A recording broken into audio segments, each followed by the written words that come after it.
C'est là?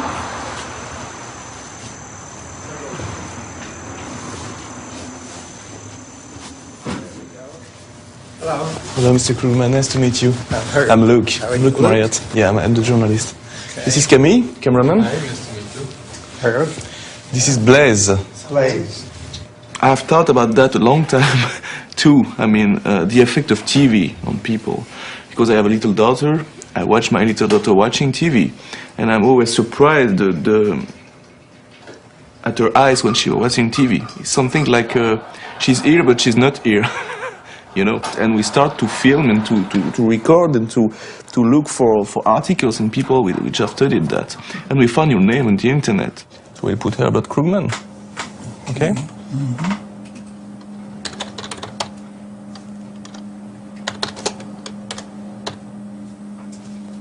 239 documents. Wanna see one of them? What is this about? The hidden face behind advertising. Listen to that.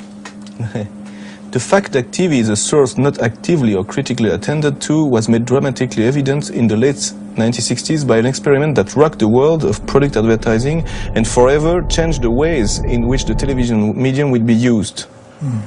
So to understand well, the research you did was paid by the advertising industry to understand the TV. Yes, yes. See, I was director of research for 2 advertising agencies for many years. And then when I went to General Electric as manager of public opinion research, that included evaluating their advertising. What did you discover? Oh, this was a long time ago. We hooked her up for brainwaves. And we had her reading a magazine. And then we shoved the magazine, and we told her we would, and we put it on the television. And we'd go back and forth like that.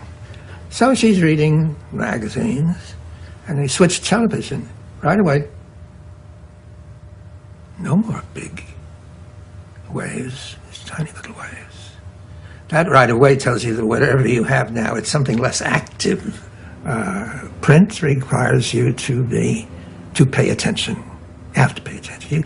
You can't read a book like this, you know, but you can watch television like this. And you can learn a lot from television like that, even if you fall half asleep. Oh, yeah, talking about Bicidol or cigarettes, and some of the message is getting through. Maybe like the subliminal advertising, maybe you can sell things better by getting to people when they are half asleep, you know? Many people said, when I watch too much TV, I feel like a vegetable, or I'm glued to TV, or this kind of expression. I think that beat... That's it. Okay. That's my daughter. How old is she?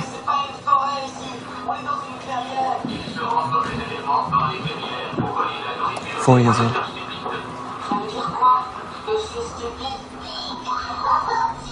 She doesn't blink a lot.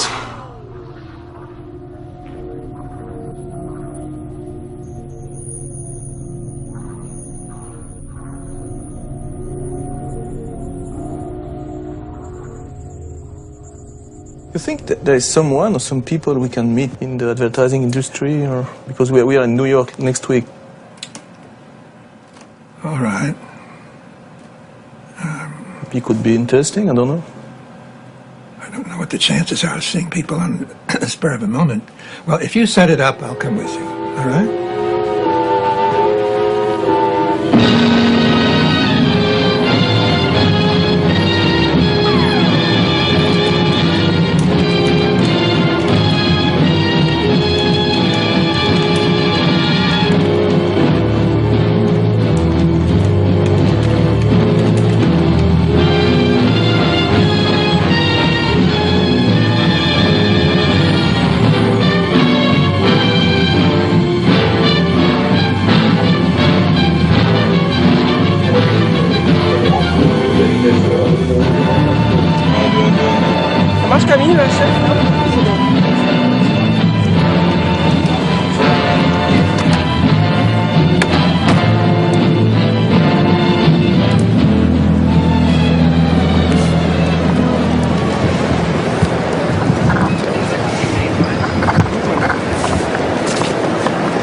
There you are. I was looking to see what... for the Mac. How are you? Remember Blaise, Camille? How are you? Well, we have an appointment there at 10:30. That's right. Good, come in. You know the gang? Have you met them? Yes. Hello. Good morning, good to see you. Good to see you too. Welcome to the A-Right. This way. We'll go into the conference room here on the left. Oh, this is You know Dr. Krugman? Yeah. It's sort of like a small fraternity of people who've known each other for a long time. You were about to ask. I was about to ask, do you see today a new spring for this kind of brain research? Brainwave research is now far advanced from what was done with the left brain, right brain stuff in the 80s. Pretty soon, the idea of brain research will be able to be located in certain synapses and certain parts of the brain, so that we'll be able to find whether the response is positive affect or pleasure or disgust. And I think it can be done. Now, the issue is, if it is done, then we get into the whole area, again, of manipulation and big brotherism. But, you know. If that ad is taking me to another world, now I'm on the beach in the Caribbean and the waves are lapping at my feet and beautiful girls are running around in incredibly skimpy two-piece bathing suits. You're so American, Bill. You talk about two-piece bathing suits. noticed that. I thought Honestly, Yes. you never have problem to switch off the tube. You never have problem to switch off yourself when you're in front of a TV. Do you have Oh, problems? I do, yes. Yeah, and I think that's a very good measure. That's a measure of the degree to which I'm locked into that. Have you ever wondered why?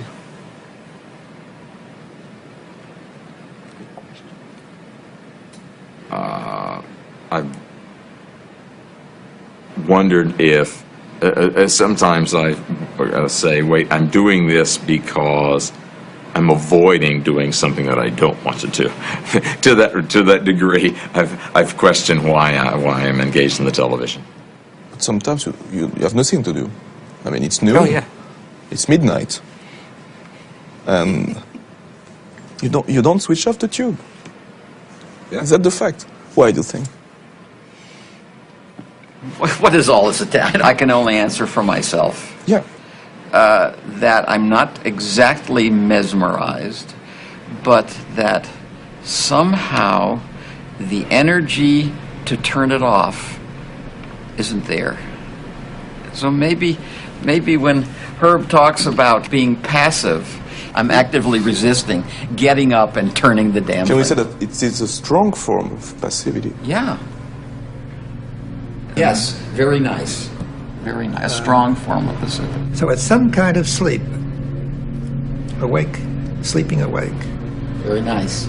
Not too exciting or it'll wake you up. You don't want that. You want to sleep with your eyes open. Maybe we can say that it's a kind of sleeps where even dreams are provided. Such a smart guy.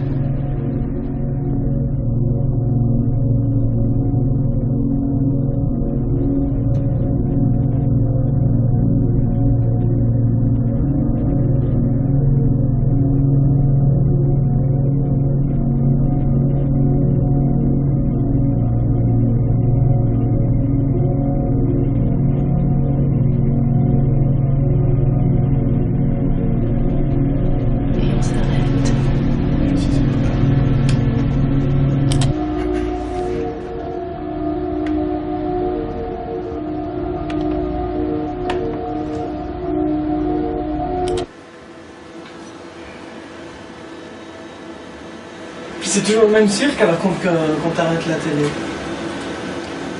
Crise toujours ou bien? Écoute un peu moins.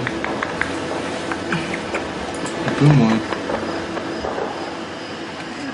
All these people here, not used to seeing so many people.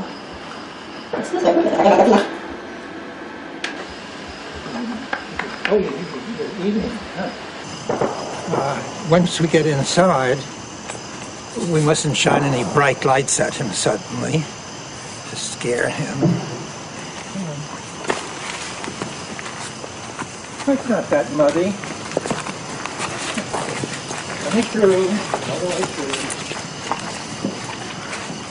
During Korea, I got involved with the State Department. I was an outside consultant to the Office of Intelligence Research, and doing all kinds of things, but one thing we were doing was trying to find out why people became communists.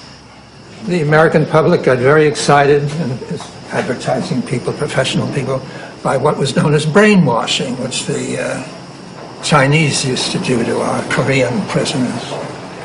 Well, I knew a lot about that. I met some first-class brainwashers, people who were good at this, whom I later recruited into our side. And it was all very exciting. There's a whole field of research on stimulus deprivation, where you try and put people in an environment where they feel nothing. I mean, they're suspended in water. It's always body temperature.